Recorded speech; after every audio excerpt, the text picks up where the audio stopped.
발리에서 열리는 이번 주요 20개국 회의 일정을 윤석열 대통령이 오늘부터 시작합니다. 이 회의를 계기로 한 각국 정상들과의 만남이 우리로서는 일단 북한 문제와도 관련이 있고요. 특히 미중 정상 간의 만남은 연말 국제 정세에도 또 영향을 미치게 될 텐데요. G20 회의 소식부터 먼저 현지를 연결해서 알아보도록 하겠습니다. 최수연 기자, 일단 오늘은 윤 대통령이 어떤 일정들을 소화하게 되나요? 네, 윤석열 대통령은 오늘 새벽 인도네시아 발리에 도착했습니다. 오늘부터 본격적인 G20 관련 일정에 돌입을 하는데요. 오늘은 우선 경제 외교 분야에 초점이 맞춰져 있습니다. 먼저 인도네시아에 진출한 한국 기업인들과 오찬 간담회를 합니다. 이어서는 G20 회원국들의 경제 리더들이 모인 자리죠. G20 서밋에서 기조연설을 합니다. 글로벌 위기에서의 기업의 역할에 대해서 연설을 할 예정입니다. 오늘 저녁에는 인도네시아 대통령과 비즈니스 라운드 테이블에 참여하는데 여기에서는 양국의 투자 협력을 다양하게 논의할 예정입니다. 네, 지금 또 관심을 모으고 있는 게 시진핑 중국 국가주석과의 만남이잖아요. 네, 관심이 모아지는 시진핑 주석과의 만남은 내일 열리는 G20 정상회의에서 일단 처음으로 대면하게 될 것으로 보입니다.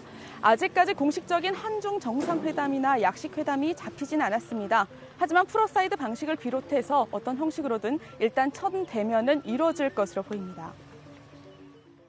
네, 앞서 캄보디아에서는 한미, 한일, 한미일 정상회담이 모두 있었습니다. 세 나라 정상이 모인 자리에서는 공동 성명이 나왔죠?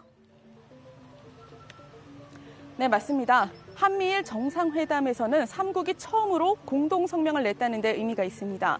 회담 시간 자체는 15분 정도였지만 심화되는 북한의 도발에 대해서 대응을 강조한다라는 점에 의미가 있습니다. 윤 대통령의 발언을 먼저 들어보겠습니다.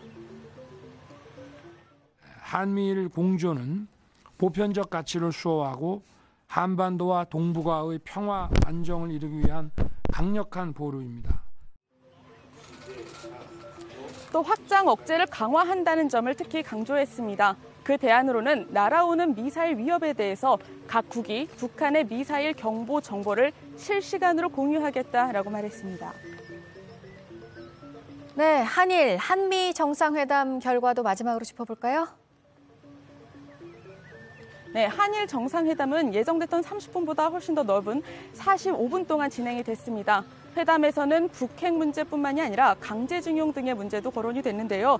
대통령실은 보도자료를 내고 양국이 현안과 관련해서 해결을 위해서 계속 협의해 나가겠다고 말했습니다. 과거사 문제를 직접 거론하진 않았지만 현안이라는 표현으로 에둘러서 설명을 한 겁니다. 계속 협의해 나가겠다는 원론적인 수준이었고 구체적인 해법이 나오지는 않았습니다. 어제는 한미 정상회담도 있었는데요. IRA가 쟁점이었습니다. 바이든 대통령은 관련해서 이렇게 얘기를 했는데 한국 기업들이 자동차와 전기 배터리 등의 분야에서 미국 경제에 기여하는 바가 크다면서 이런 점을 고려해서 인플레이션 감축법이 논의돼야 한다고 했습니다. 기존의 발언보다는 다소 진전됐다는 평이 나오지만 이 또한 구체적인 해법이 나오기까지는 상당한 시간이 걸릴 것으로 보입니다. 지금까지 인도네시아 발리에서 JTBC 최수연입니다.